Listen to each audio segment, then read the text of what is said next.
Hey, somebody needs to sweep home plate. You have? Excellent. Good morning, afternoon, or evening. You're listening to The Professional Noticer. Hello, everyone. I'm Andy Andrews. Hey, thank you for making me a part of your week. My purpose here today, and with every show we do, is to play the part of a best friend or a coach. I want to help you live the life of your wildest dreams by giving you access to some of the greatest mentors the world has to offer today. The Professional Noticer is sponsored this week by wisdomharbor.com. For less than a gallon of gas a month, cost-wise, you'll have access to original content only found on wisdomharbor.com that'll have a positive effect on your family and your career. Utilizing video, audio, and the written word, content is delivered in small bites by Grammy winners, CEOs, comedians, master chefs, best-selling authors, and Hall of Fame speakers. There are even guitar lessons from an award-winning songwriter. So check it out today and join your friends and neighbors who are already part of wisdomharbor.com. Okay, observations and answers. That's what we do here on The Professional Noticer. And as you know, we love it when people come to the table with both. And I got to tell you, I'm really excited about this week's guests. Multiple guests. I have not seen Orange Beach this excited about anything, I guess, ever. I mean, the mullet toss is nothing compared to what has happened around here lately. And I've got to set the stage. Well, no, I'm just going to introduce him, and then we'll set the stage. But please welcome the two-time state champion Orange Beach girls softball team and their coach, Shane Alexander. Hey, buddy. How are you? Good. Thank you for having us. Yeah, and we have three of the team. We have Teagan and Daigle that I've known since she was a little bitty girl, and Ava, and we're so glad y'all are here. And I'm just like this little fanboy, man. I'm like a little screaming girl here. And that, let me just tell them, before we get into this conversation, I know that we have listeners and viewers all over the world. And so I know you might be going, well, no, wait a minute. You're living in a little town in Alabama, and so you're having your local team on. I don't know if we're interested in that. Oh, yes, you are. Let me tell you why. Because I thought about this. We've had Dave Ramsey, Ted Nugent recently. I know they don't know who Ted Nugent is, but we have some pretty big people on the show, and so you want to appeal to a broad audience, and this is like an unusual thing because we're a small town. We have only had a high school for 2 years. Orange Beach High School has only been a high school for 2 years. And these girls won the state championship last year and this year. I mean, I'm just blown away. So am I. Yeah. So when did you start coaching girls softball? I started in 2003 up in North Alabama, a town called Hartselle. Right. I was coaching baseball, and there was an opening, and I was looking to move up to be a head coach, and so I tried it and fell in love with it. Oh man! Matt, your dad is a great friend of mine, and I've been keeping up with you guys since last year, and it's just, to me, the thing that is so amazing is not just because usually, when there's a new team, a new high school, they're just horrible for decades. It's like the Tampa Bay Buccaneers; they didn't win for 3 years, and you guys, the first year, you win the state championship, and you won last year with 7th and 8th graders. Amazing. Against varsity teams. And so this, ladies and gentlemen, this is the murderer's row. This is the first three batters in the lineup, right? This is like 1, 2, 3, and you're in the ninth grade this year. You're in the eighth grade. You're in the eighth grade. And so, Ava, last year at the state championship game, now just tell me I'm right about this. At the state championship game, you hit the winning, you hit a walk-off shot over the fence to win the state championship as a 7th grader. And this is fast pitch softball. I mean, this is not that slow pitch church league stuff that I grew up on. These girls are winging it, man. So how did you get it going? I'm just shocked that somebody as young as you, I hesitate to say this, but my schedule's crazy. I got to one half of one game this year live. And I saw her hit 2 home runs. and so, where did you get this stroke? I've played softball for a real long time and really just working hard, like hitting with my dad. I hit with my dad probably like 4 times a week, 3 times a week. It's just kind of like my life. And you're the catcher, right? Yes, sir, I am. Right, okay. And Daigle, it's amazing to me that I've known her since she was little. You stole 63 bases this year. Yes, sir, I did. And last week, she was the runner-up for the National Player of the Week. The National Player of the Week. And you're in the 9th grade. You're not supposed to do that. So, but I'm just... What do you guys what do you guys attribute to your coach? I think no matter what we're doing, he always supports us in art, what we do. Right. And Daigle, you play shortstop. Yes, sir. Teagan, what position are you? I'm third base. Third base. Mm-hmm. I was a catcher, but then tore my ACL September, and I had surgery October 26th. See, this is like... They're not normal. Yeah, this is like a big deal sports, man.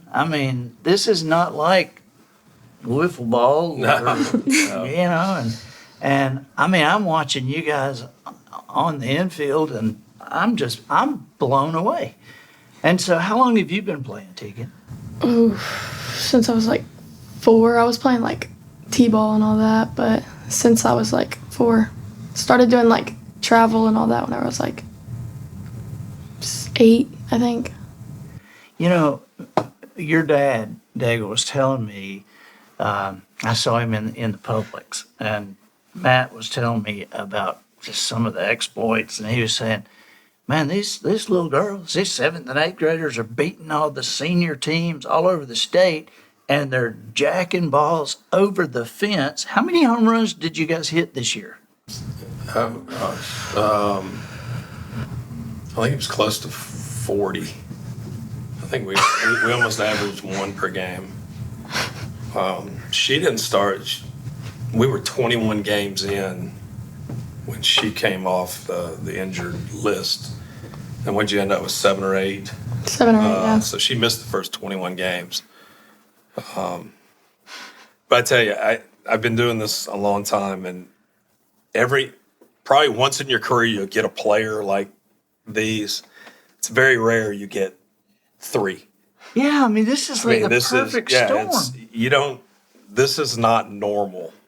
I might have had a good player here and there but never 3 so young, right, at the same time. So aren't you happy that they can't go to college until after their senior year? You have no idea. These guys going pro after their sophomore year in college. You guys got to stay several more years. You guys are going to be great for a long time. Well, and it's not just these 3. I feel like our lineup we've got good players. I know. I saw that you got that picture that's I mean, We've got 3 really good pitchers, and they're all ninth graders. how fast you guys have got to have put a radar gun on them? How fast are they throwing? KG's, she hits what, 66, 67 probably? I mean, you catch her. Yeah, her high she's hit 68, but she stays in mid 60s. And that's not 60 feet That's, from the plate like it is in the major leagues. that's 43 feet. 43 feet. I mean, so that's the equivalent of a 95-mile-an-hour fastball Yeah. to a Major League Baseball player. Because I was watching that and I was thinking, man, she's like stepping. I mean, it's close that the pitcher is to you guys, which is more amazing to me that you guys put the bat on the ball like you do. Yeah. One of the great things for me is her dad is the hitting coach and best hitting coach in the Southeast. We're very lucky to have him. You know, in my other schools, we've had good coaches, but he's by far the best coach I've ever been associated with. So it's kind of a good combination. He does his thing, I'll do my thing, and we work well together. So it's a blessing. What's your dad's background? I mean, he played basketball for a long time, so like basketball was his main sport. He played baseball a little bit, but he started playing competitive slow pitch, and then after that, he one of his best friends. The physics of Yeah. it. Yeah. One of his best friends wanted him to do hitting lessons because he knew that would be a good career for him. So that's what he does. And you know, I mean, Daigle, I mean, you had the game-winning hit in the state championship game this year, Yes, sir. and so I mean, all of you are slim and pretty, and I mean, you're not big girls to be hitting the ball over the fence like you do, and so that's got to be just like a Hank Aaron thing. That's got to be just the way you do it. Because Hank Aaron was what, like 5'9" or 5'10", Yeah. and just quick wrist. Yeah. They've got serious power. We were talking about Teagan the other day. She hit one at, was it regionals? And we usually play on a 200-foot fence. This was 225. Right. And when she hit it, I don't know, I think it went 100 feet past the fence. And we were all kidding. It was like, 3 or 4 innings later, hey, Teagan, I think the ball just landed. That type thing. It's like one of those shots that like when the outfielder doesn't even turn around. No, you don't even turn. You just, it's just, but they're all that way. So. Oh my gosh. So what was the oldest starter on the team? We had 2 seniors. Had two. Yeah, we had 2 old ladies on our Yeah. team that our center fielder, Kristen Cannell, and our second baseman, Madison Cogswell. So we'll miss them. Got to replace them, but we got some more good young. See, I played second base, but I probably wasn't good enough to play on your girls' softball team. I mean, it's just and something else I was amazed at is when I went over to the stadium, I couldn't find a place to park. I mean, you guys draw a massive crowd, and I had to pay $10 to get in. So, And we appreciate it. Yeah, absolutely, absolutely. Well, so what are you doing now? The season just ended, and so what's the More softball. more Yeah. softball? Yeah. Yeah, they'll have the weight room. Yeah, what is the thing now? Because, I mean, when I was growing up, if anybody played anything, you just played for that period of time and you didn't. Yeah, well, for girls like these and a few others, when do y'all start playing, in a week or 2? We have like 5 We days have like now. 5 days. Yeah, 5 days, and they're back at it again. And so what kind of teams will y'all be playing together or on different teams? We play for the same organization, but like different teams. Okay. So you just gonna be seeing each other across field. Oh, yeah. Yes, sir. Yeah. Wow. Yeah. Are you in there like recruiting for your high school? No. No, that would be against the rules. Oh my gosh. Well, so where do you guys look to take this? I mean, obviously you're wanting to win the state championship every year that you're in high school, and when you guys do, they'll make a movie out of them. Ooh. That'd be interesting. I mean, good. I mean, has anybody ever done that? I mean, John Wooden won 7 national championships in a row at UCLA, but I don't know anybody else that's made a run even in high school. I know. I had a report tell me the other day that, well, they were the first team in Alabama High School Association to win a state championship in the first year of existence. So they checked that box. Yeah, that's just crazy. Yeah, that's unheard of. But they said less than 5% of all teams repeat. So of all the teams 1A through 7A this year, we were the only ones to repeat from the previous year. So it's hard to do. And so now we got a 3-peat on the horizon. Yeah. I know you don't want to hear about it yet, do you? Not yet. Maybe Tuesday. Yeah. I'd like to enjoy a few days off and then. But I felt like this one was harder. Mentally. Last year we kind of just, I don't know, snuck up on people. Right. Nobody, all year, nobody, they'd come out with the rankings, and we don't care about rankings, but yeah, nobody thought anything about us. So we kind of slid in there through the back door.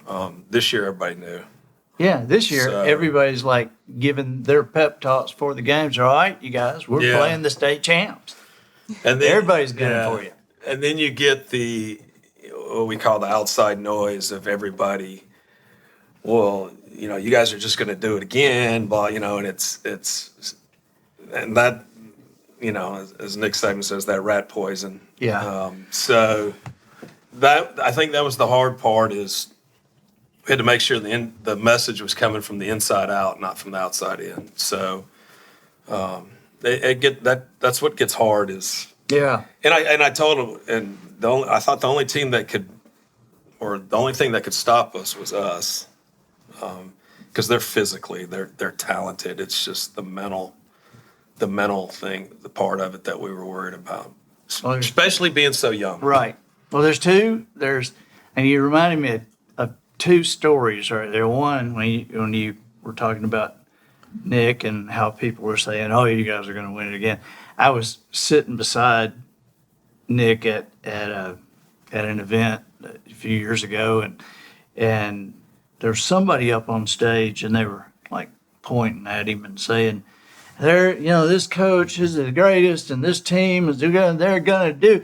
It's the dynasty, and blah, blah, and they're just going on and on, and Nick is looking at him, and I hear Nick go, "Oh God," and so I kind of leaned over and I said, You don't like that?" And he turns to me and said, "It just makes it harder." Yeah. And I said, "Well, what you could do to make this easier is just lose 3 or 4 games every year, and then they won't be saying this." He gave me a look like you would expect. Yeah. But the mental part of this, that is the edge. I mean, that's the edge. Nancy Lopez, and I'll show you some of her stuff when we get through here. Nancy is a good friend of mine, and when she was captaining the Solheim Cup, they have captain's picks, just like the Ryder Cup. And so there's the top 12 players of the year that every 2 years will play Europe, and then the captain gets to pick 3. And so I was riding around with Nancy in the golf cart on a practice day on a tournament, and Nancy's just kind of watching the ladies and getting ready to make her captain's picks later that week.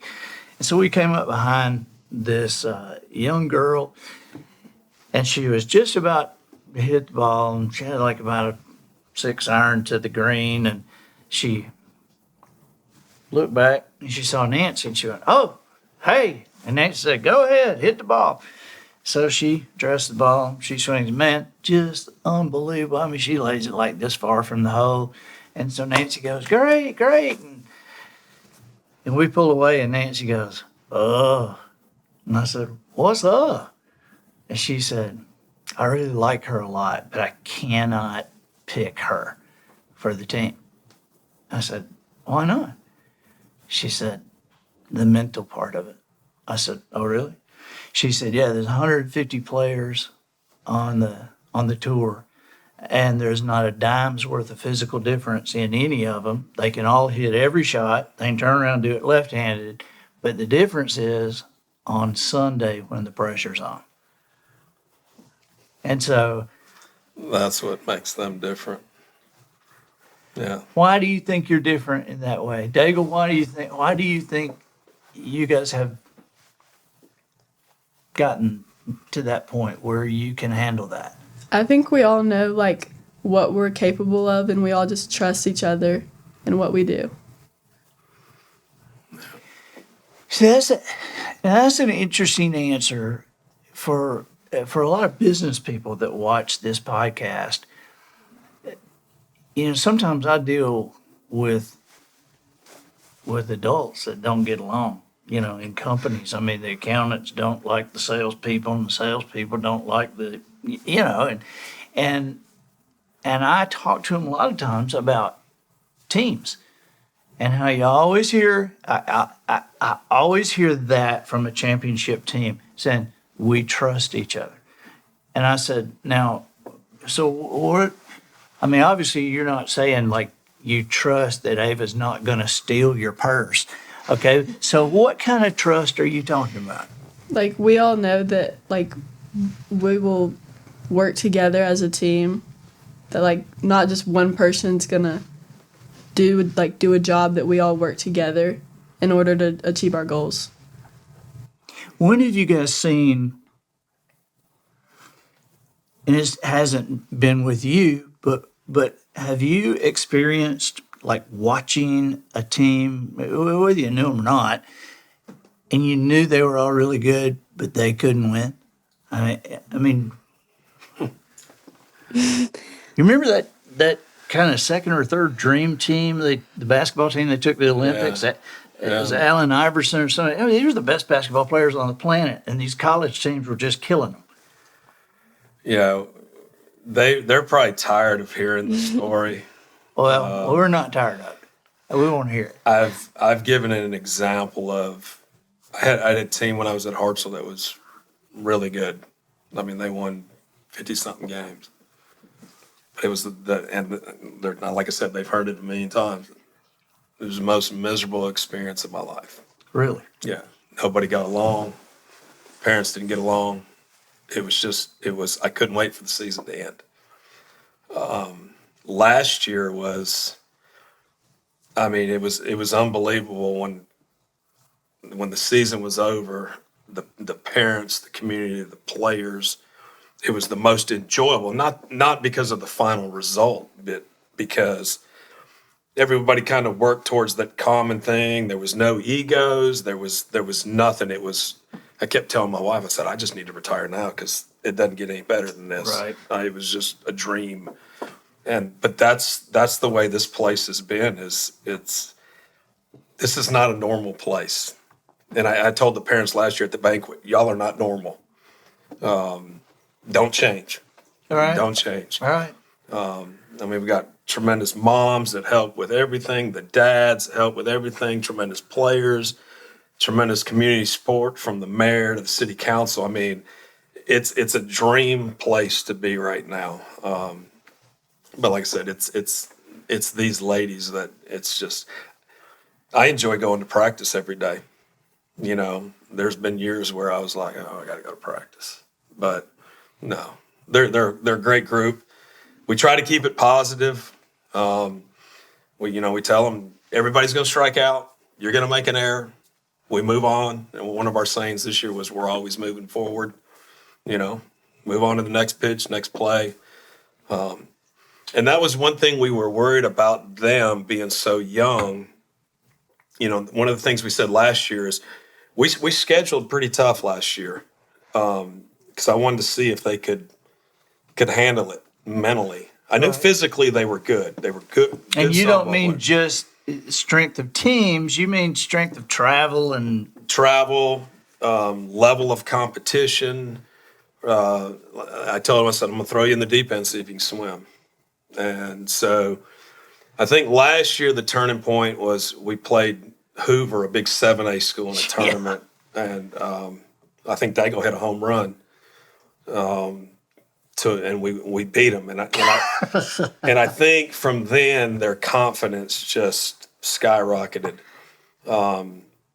And then, this year, even though I mean, just for people all over the world listening, Hoover is like one of the biggest high schools in the state. no, yeah, I mean, they're massive. nationally known. Yeah. So for us to do that last year, I think that was a huge confidence. And we tell them all the time, I don't care if we are a 2A school, you can play against anybody 1 through 7A. They played Fairhope, who was number 1. We went extra innings, although we lost 2-1.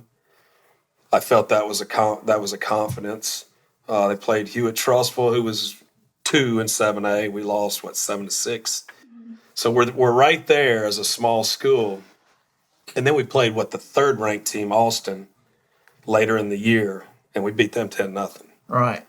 So I think those. Well, I told you I only saw half a game. Yeah. And I thought, because I thought I had an hour and 15 minutes. And when I left, you guys were still batting in the second inning. It was 15-0, and she'd hit 2 home runs already. Like, oh my gosh. Teagan, what are you most proud of when you look at the past 2 years and knowing that you just finished the 8th grade? I'm just proud, like, of my teammates. Like, none of them are selfish. Like, they don't play for themselves. Every move that we do in this game is, like, for the team and not for yourself. Like, they're just not selfish. If you could change one thing about this last year, Ava, what would it be?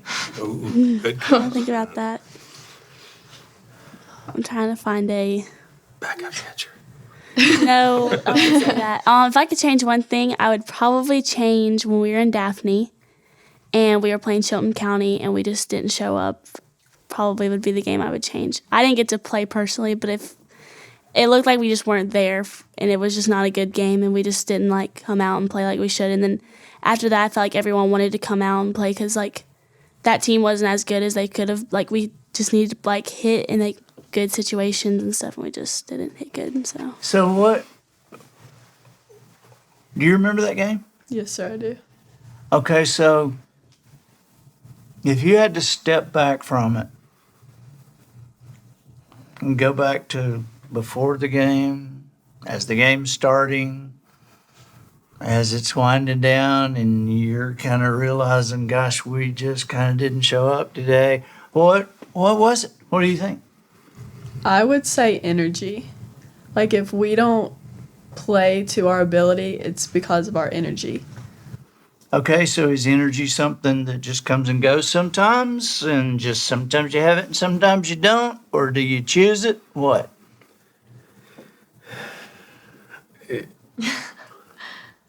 Yeah, they're good when their energy's.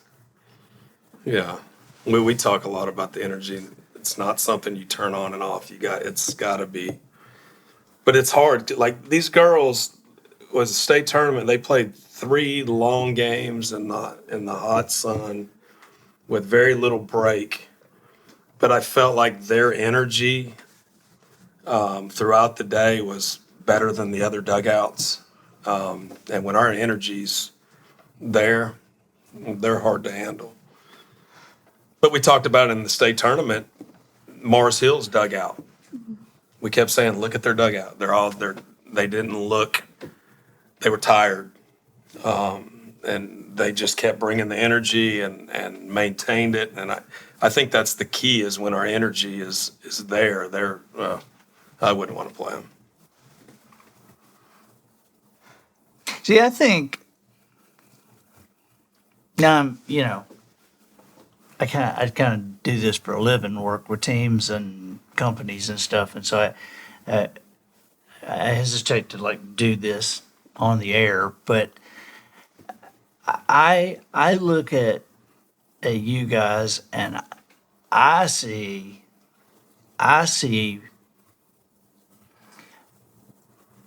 I mean, I'm not just saying this because you're my hometown or because I like you, but I see a great opportunity to run the table while you guys to win every year while you're here.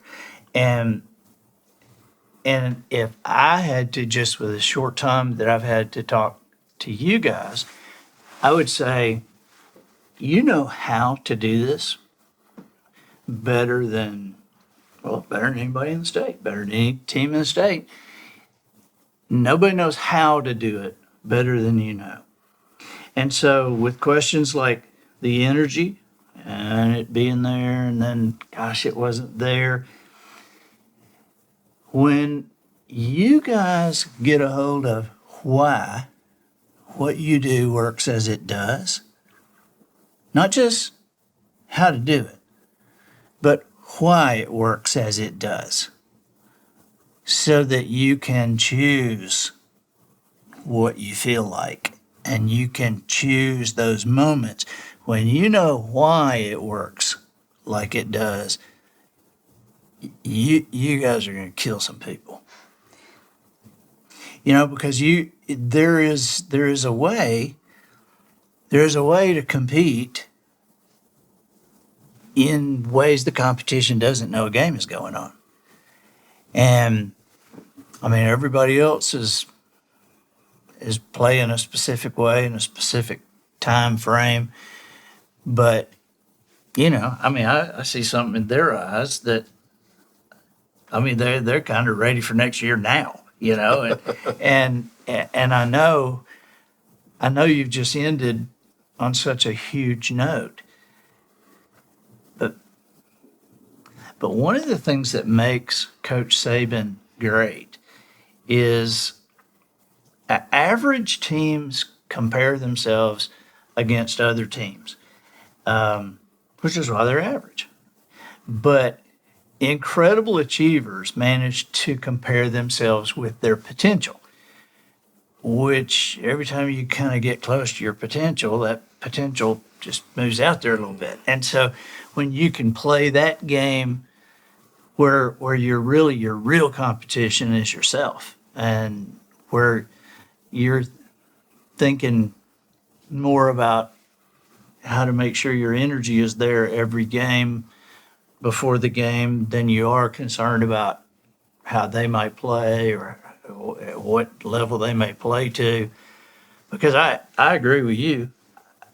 Just the little I've seen and everything that I've heard and read about them, you've got a perfect storm happening right here. We do. Yeah, and I think too, one thing that's they're even though they're young, they're a great example for the, I'd say, younger kids, but there's seventh graders. Even though they're kids, is we might have a 2.5, 3 hour practice, and then after practice they're getting in more work. Whereas a lot of people, it's 6 o'clock, I'm going home. They're not done. They're there for probably another hour, getting more ground balls, hitting more, doing whatever.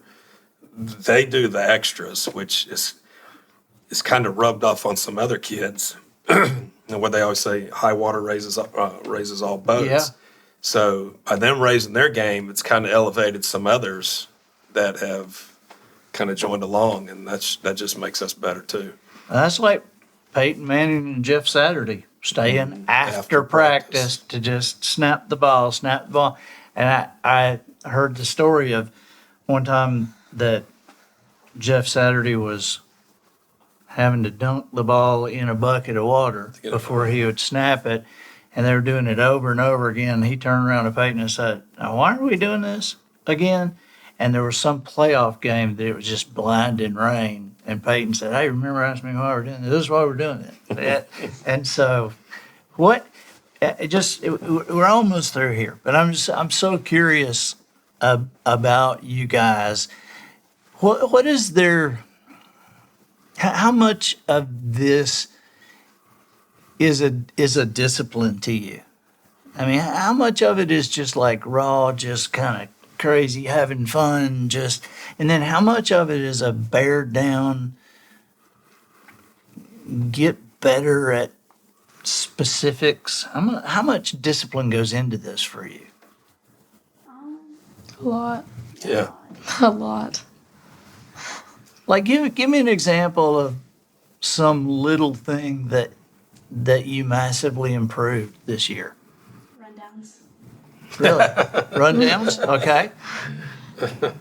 Wow. So that was just Well, when I'm catching and there's a runner at third, I tend to, before I worked on it a lot, I would give the ball up too early, which can cause runners to score.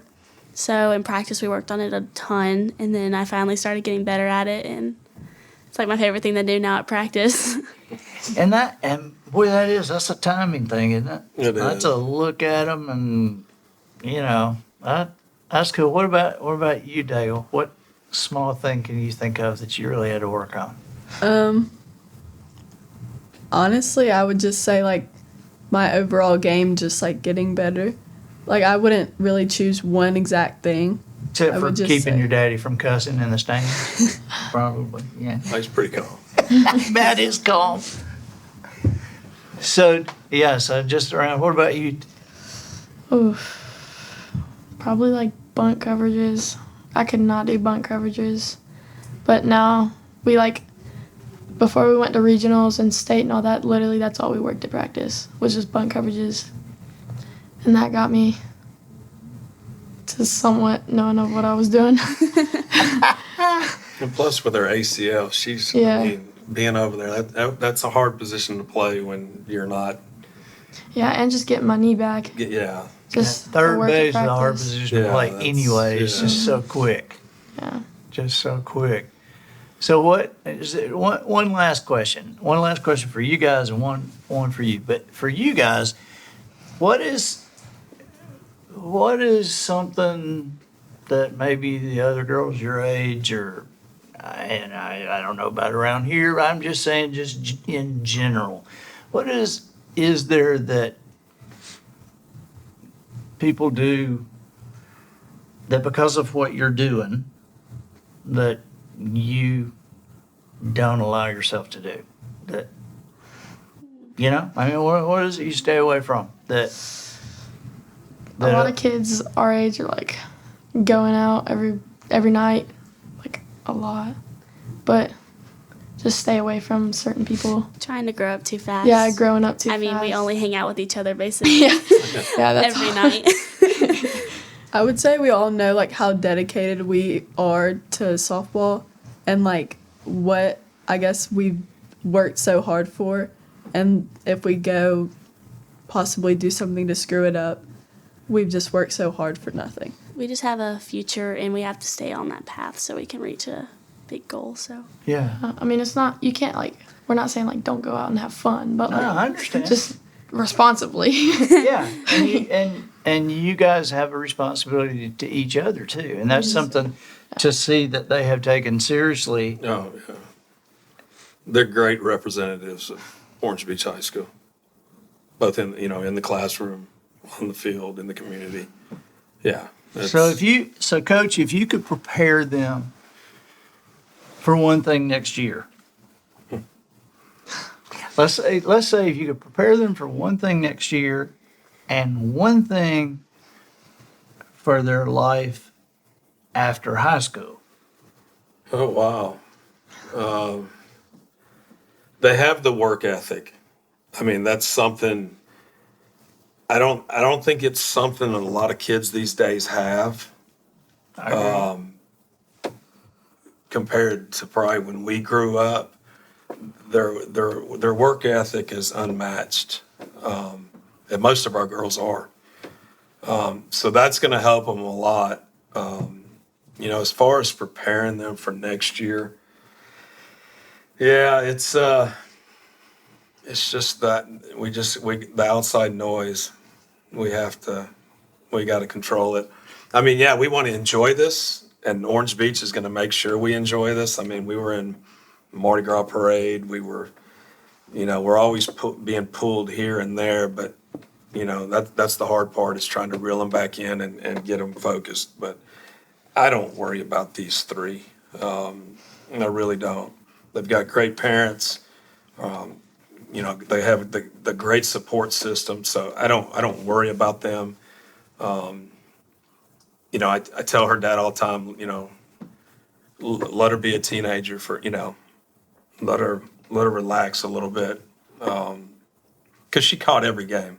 Last year Teagan and Ava kind of swapped. This year she didn't have that luxury, so I know they're tired and beat up. She's still not 100%. Daigle's ran 73 miles this year.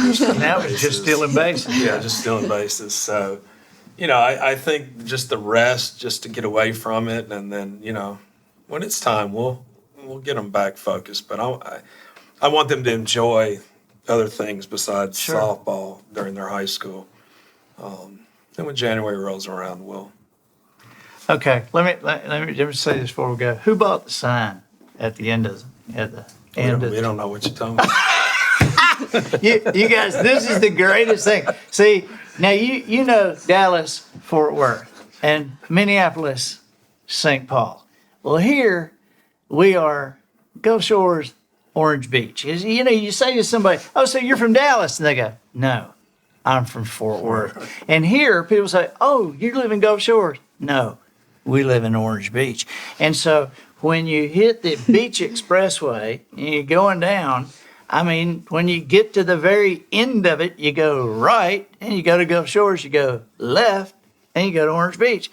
And so there's this big blinking sign at the bottom of the bridge, right there where you can go right or left. It goes, "Left for the champions." Yeah. I don't know who did that. Yeah, I have no idea. Have y'all seen it? Oh yeah, Oh, yeah. I mean, Teagan's mom made us turn around like 10 times so we could take a picture of it. Yeah, I think that is awesome. Thank you guys. We for love being our here. mayor. Thank you for Yeah. having us. Oh yeah. He's so shy. Though. Oh, yeah. Yeah. Tony's pretty shy. So, well, thank y'all for doing this. And let me just say one more thing to y'all, and that is, and Coach, I know that you know this. You guys will know this one day, but even though I know your mom and daddy, Daigle, I feel like I kind of know yours and yours, because your parents have done an awesome job with you guys. Yeah, you can just tell the parents by just the character of the kids. And so you guys are great representatives, like Coach said, and we appreciate y'all. And I appreciate Thank you guys you. being Thanks here for having us. today. Absolutely. Okay. Well, I'm Andy Andrews, the professional noticer, harnessing common sense and wisdom to plow through challenges all the way to an answer for you. And I think that'll do it for this week. Get us out of here, Matthew. So, ladies and gentlemen, and to the boys and girls who aspire to become ladies and gentlemen, we've reached the end of another episode of The Professional Noticer. In a world where common sense has become a superpower, I'm harnessing the tiny bit of mental energy I have for you, seeking wisdom, making observations, and endeavoring to answer tough questions in a way that will empower your family and your business. I'm Andy Andrews. Until next week, goodbye. This episode of The Professional Noticer was produced by Matt Limpert. The Noticer theme, written and performed by Sugarcane Jane. Louisville Sluggers for the cast and crew, provided by Twinkle and Smoke of Beverly Hills. Additional funding provided by the Tooth Sharpener 5000. Have you had it with tattoos? Are you satisfied with your current number of facial piercings? Does your normal smile no longer attract the kind of person you want to date? Check out the Tooth Sharpener 5000. It's like a nail file, but for your mouth. Made of much sturdier stuff than mere emery board, the Tooth Sharpener 5000 will file your teeth into sharp, jagged points in less than an hour. And best of all, it's permanent. Needle sharp teeth filed to excruciating points will improve your self-confidence, intimidate your rivals, and provide self-defense in an increasingly strange world. The Tooth Sharpener 5000 is simple to use, will transform you into a magnet for certain types of people, and whether red meat or poultry, your newly crafted dental work will make ripping flesh from bone oh so easy. So get yours today, the Tooth Sharpener 5000.